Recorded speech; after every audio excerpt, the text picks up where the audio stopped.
अस्सलाम वालेकुम। आज हम बात करने वाले हैं विज़िटर वीज़ा सब क्लास 600 टूरिस्ट स्ट्रीम के बारे में। हम हैं यहाँ immi.homeaffairs.gov.au की वेबसाइट पे और हम इस मैग्नीफाइंग ग्लास पे जाके 600 टाइप करेंगे और दबाएंगे एंटर।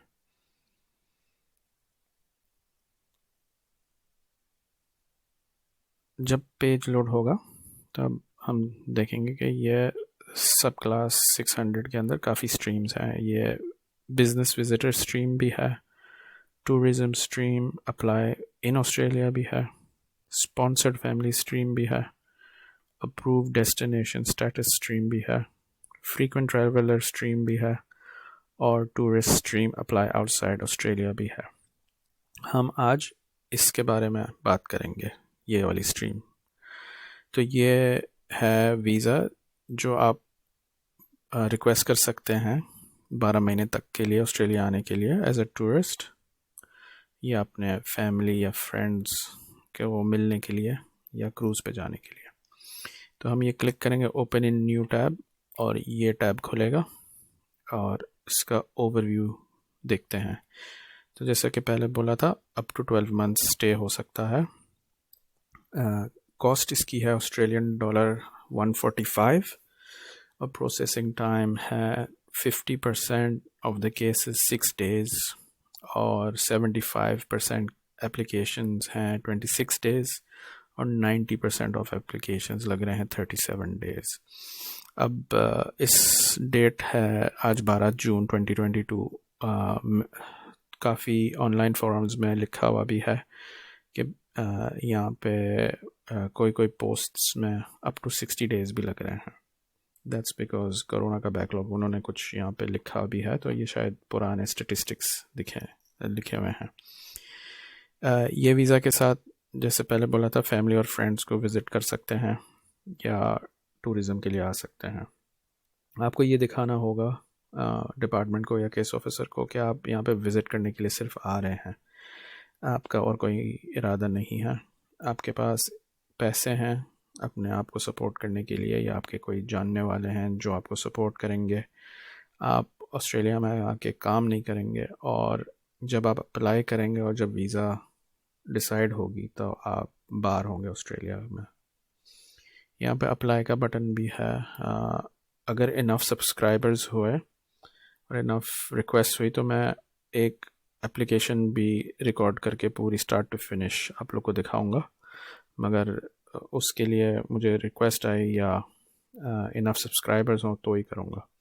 तो प्लीज़ अगर आप सब्सक्राइब कर लें या रिक्वेस्ट कर लें, लाइक कर लें ये वीडियो को, तो आपको इसका पार्ट 2 में बना के दूंगा, start to finish application.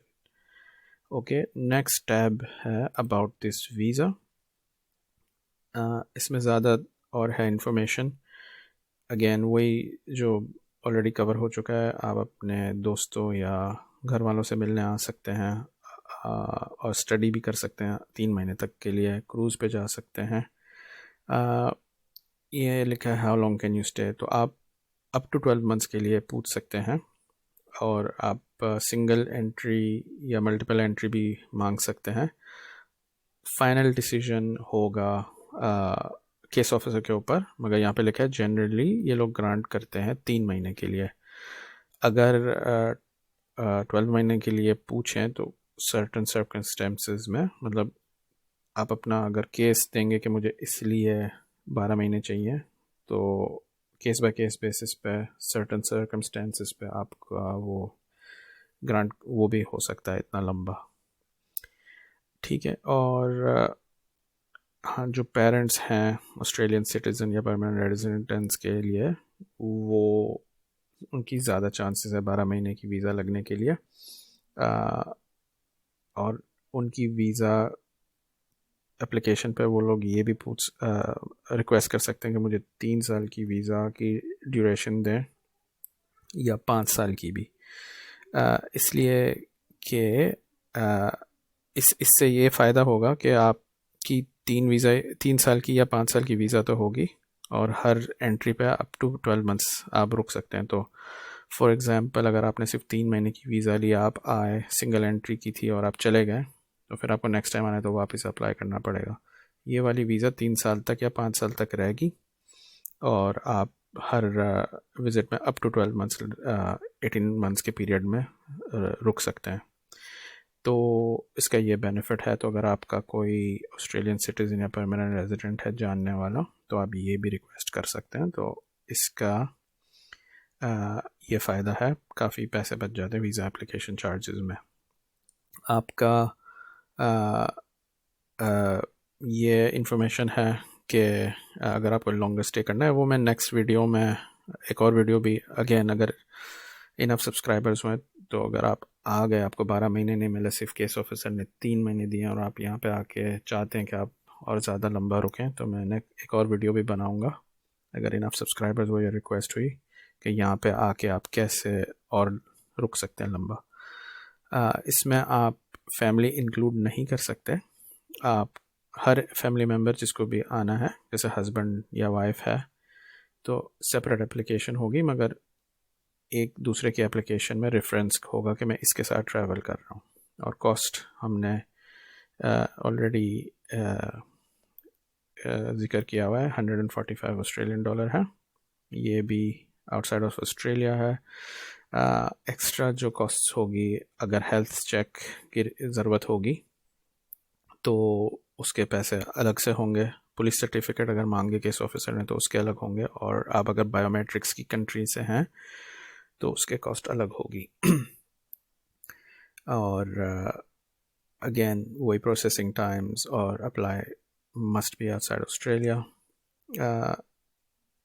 Certain circumstances में हेल्थ इंश्योरेंस भी मांगते हैं। अगर काफ़ी एज होगी अगर एप्लीकेंट की, तो केस ऑफिसर रिक्वेस्ट कर सकता है कि हमें हेल्थ इंश्योरेंस भी दिखाएं, या ग्रांट पे एक कंडीशन लगा देंगे हेल्थ इंश्योरेंस की।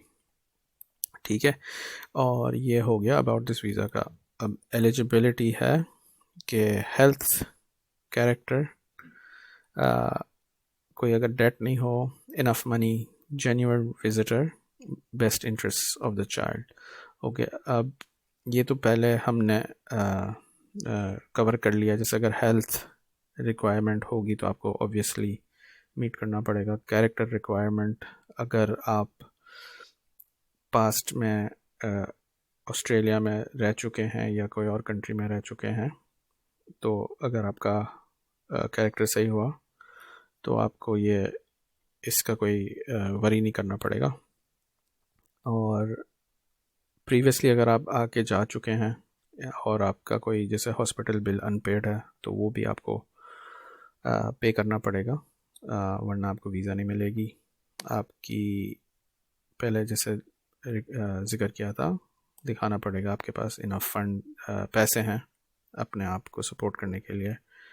जब आप ऑस्ट्रेलिया में हैं तो ये आपकी भी बैंक स्टेटमेंट हो सकती है या आपके जानने वालों की जो ऑलरेडी ऑस्ट्रेलिया में है। बी अ जेन्युइन विजिटर, तो आपको ये दिखाना पड़ेगा कि आप काम नहीं करने वाले हैं और आप सिर्फ टेम्परेरी स्टे करेंगे। ये नहीं कि आप यहाँ पे आ गए और फिर आप ओवर स्टे कर लिया, या ओवर 12 मंथ्स आपने एक्सटेंड करते गए फिर आपके ये फ्यूचर एप्लीकेशंस में आपके लिए नुकसान होगा। ओके, ये हो गया एलिजिबिलिटी। अब स्टेप बाय स्टेप देखते हैं इसमें क्या है। Before you apply, check your passport कि आपका पासपोर्ट में एटलीस्ट 6 महीने की वैलिडिटी है। अगर अब ये है ऑर्गेनाइज हेल्थ एग्ज़ाम्स। अब यहाँ पे आप अगर टीबी वाली कंट्रीज़ में हैं तो आपको, अगर आपने 3 महीने की रिक्वेस्ट की कि आपको सिर्फ 3 महीने की स्टे चाहिए, तो आपका हेल्थ रिक्वेस्ट नहीं होगा। 99% ऑफ द टाइम में नहीं होगा, अनलेस केस ऑफिसर ने कुछ एप्लीकेशन में देखा कि आप हॉस्पिटल विज़िट करने वाले हैं या कुछ भी आप हेल्थ सेटिंग में जाने वाले हैं तो आपसे रिक्वेस्ट करेंगे। वरना 99% ऑफ द टाइम अगर आपने बोला कि मुझे सिर्फ 3 महीने के लिए आना है तो आपका हेल्थ एग्ज़ाम नहीं होगा। एनीथिंग ओवर 6 मंथ्स का या 12 मंथ्स का रिक्वेस्ट किया तो आपको हेल्थ एग्ज़ाम करना पड़ेगा आपके खुद के पैसों से। उसकी रिक्वेस्ट आपको केस ऑफिसर भेज देगा या ऑटोमेटिकली आ जाएगी। ओके, आप अपने सारे डॉक्यूमेंट्स गैदर करेंगे और ये डॉक्यूमेंट्स वो होंगे जो आपके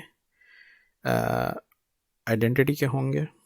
तो आइडेंटिटी है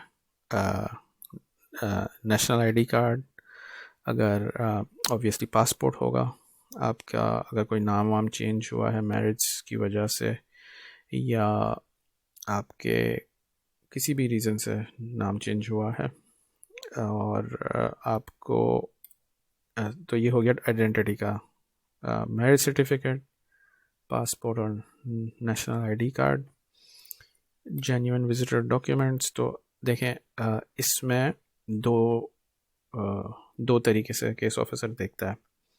एक है आप रिटायरमेंट की एज आपकी हो गई है, तो आपको ये दिखाना पड़ेगा कि मैं रिटायर हो चुका हूँ, मेरे पास अच्छे खासे पैसे हैं या मेरी अच्छी खासी वहाँ पे जायदाद है, लाइक ज़मीन, घर और बाकी दूसरे बच्चे और बच्चों के बच्चे, मतलब क्या है कि आप वापस जाएंगे और ये रिटायरमेंट के लिए।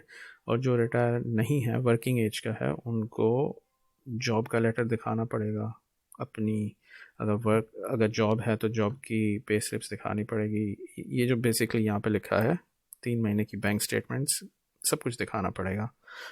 जो रिटायरमेंट की एज का होता है उसके लिए ज़्यादा थोड़ा सा इजी होता है, और जिसका वर्किंग एज होता है तो ज़्यादा प्रूव करना पड़ता है कि मैं काम नहीं करूँगा या करूँगी। और आप स्पॉन्सरशिप डॉक्यूमेंट या इनविटेशन लेटर भी आपके कोई फ्रेंड्स या जानने वाले रिश्तेदारों से आप मंगवा सकते हैं। उस लेटर में आपको लिखना पड़ेगा कि क्या है रिलेशनशिप और आप क्यों आएंगे, और अगर आपके साथ रुकेंगे तो आपके लिए वो रिहाइश और खाना पीना और बाकी सारे एक्सपेंसेस भी आपके लिए वो हैंडल कर लेंगे। और आपकी वजह क्या है, आप क्या करेंगे ऑस्ट्रेलिया में, और आपको ये भी जो जैसे मैंने बोला था, अगर आप वर्किंग एज के हैं तो लेटर फ्रॉम एम्प्लॉयर, अगर आप स्टडी कर रहे हैं तो स्कूल, कॉलेज, यूनिवर्सिटी से लेटर कि आप इनरोल्ड हैं, आपके पास प्रूफ होगा कि हम आपके फैमिली मेम्बर्स हैं होम कंट्री में। तो ये एक फॉर्म नंबर होता है, फॉर्म 80, वो आपको कंप्लीट करके अटैच करना पड़ेगा। आपको ये भी, अगर आप ये भी दिखा दें कि आपकी रिटर्न टिकट है, वो थोड़ा सा ज़्यादा आपका केस मजबूत हो जाएगा। और अगर आप वर्किंग एज के हैं और वर्किंग एज के नहीं हैं, रिटायरमेंट हो चुकी है, तो आपका ये होगा कि आप अपने जायदाद जो है, मेजर एसेट्स जो है, कि आपका घर आपके नाम पे है, आपके अच्छी खासी रिश्तेदार, फैमिली टाइज बेसिकली बोलते हैं, जो आपको वापस से खींच लेगा आपकी होम कंट्री में, कि आप यहाँ पे आके रुक नहीं जाएंगे। ठीक है। कैरेक्टर डॉक्यूमेंट्स तो ज़रूरत नहीं जब तक उन्होंने मांगा, अगर नहीं मांग, ज़्यादातर नहीं मांगते। और एनी एडिशनल डॉक्यूमेंट्स आपको जमा करने पड़ेंगे। तो ये जो आप फॉर एग्ज़ाम्पल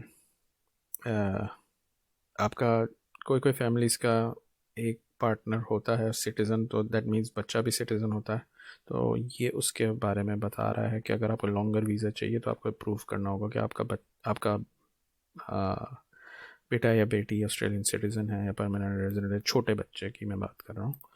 और अगर आप फॉर एग्ज़ाम्पल हस्बैंड, वाइफ और चाइल्ड की फैमिली है, हस्बैंड या वाइफ नहीं ट्रैवल कर रहे हैं, सिर्फ चाइल्ड और एक पेरेंट ट्रैवल कर रहा है, तो दोनों पेरेंट की परमिशन इस फॉर्म पे जाती है, फॉर्म 1229, के आप दोनों पेरेंट्स राज़ी हैं कि एक जो बच्चा है 18 साल की एज से कम का, दोनों माँ बाप ने इजाज़त दी है वीज़ा के लिए।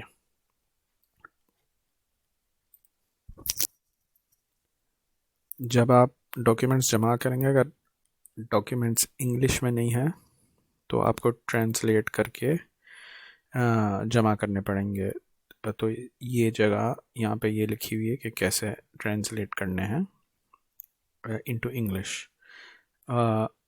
आपको अटेस्ट करने की कोई चीज़ की ज़रूरत नहीं है, एज लॉन्ग एज आपने ओरिजिनल डॉक्यूमेंट की कलर फोटोग्राफ लिया है। ये लिखा है स्कैन करें या इसकी फ़ोटो लें सारे डॉक्यूमेंट्स की, इंग्लिश और नॉन इंग्लिश के कलर में क्लियर होने चाहिए ताकि केस ऑफिसर देख सके।